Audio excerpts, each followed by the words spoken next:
ఐఎస్ఐతో సంబంధాలున్నట్టు అనుమానంతో అరెస్ట్ చేసిన జాయిద్ ఖాన్ ఎఫ్ఐఆర్లో కీలక విషయాలు వెలుగులోకి వచ్చాయి. జాహిద్ ఖాన్ అలియాస్ ఆదిల్ ఖాన్ 4వ తరగతి వరకే చదివారని పేర్కొన్నారు. కోల్కతాలో బట్టల షాప్లో పనిచేసిన తర్వాత హైదరాబాద్కు వచ్చాడు ఆదిల్ ఖాన్. 15,000 జీతం సరిపోక ఇన్స్టాగ్రామ్ రీల్స్ వైపు మళ్లాడు ఆదిల్. 2023లో బొమ్మ తుపాకీతో రీల్స్ చేసినట్లు గుర్తించారు. ఈ ఏడాది జనవరిలో నిజమైన గన్ కోసం ఆన్లైన్ సెర్చ్ చేశాడు ఆదిల్. ఆయుధాలతో రీల్స్ చేసి అబిద్ జుట్టా, రానా హుస్సేన్లతో పరిచయం ఏర్పడింది. పాకిస్తాన్ గ్యాంగ్స్టర్ సవాజాద్ భట్టీతో సంబంధాలున్నట్లు అనుమానాలు వ్యక్తమవుతున్నాయి. అబిద్, రానా నిర్వహించిన వాట్సాప్ గ్రూపుల్లో వందలాది మంది సభ్యులున్నారు.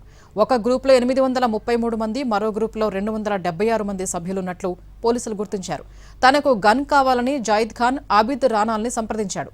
అబిద్ జుట్టా పోస్టర్లు యూపీలో అంటిస్తే గన్ ఇస్తామని ఆఫర్ చేశారు. UP CM Yogi Adityanath PA number కావాలని అడిగారు అబిద్, రానా. ఇంటర్నెట్లో వెతికి యూపీ మంత్రుల ఫోన్ నెంబర్లు పంపాడు ఆదిల్. ఇస్లాం కోసం పోరాడాలన్న కారణంతో నెంబర్లు ఇచ్చినట్లు పోలీసుల విచారణలో ఒప్పుకున్నాడు ఆదిల్. దేశ భద్రతకు హాని కలిగే సమాచారాన్ని ఐఎస్ఐ సంస్థకు చేరవేసినట్లు పోలీసుల దర్యాప్తులో ఒప్పుకున్నాడు ఆదిల్.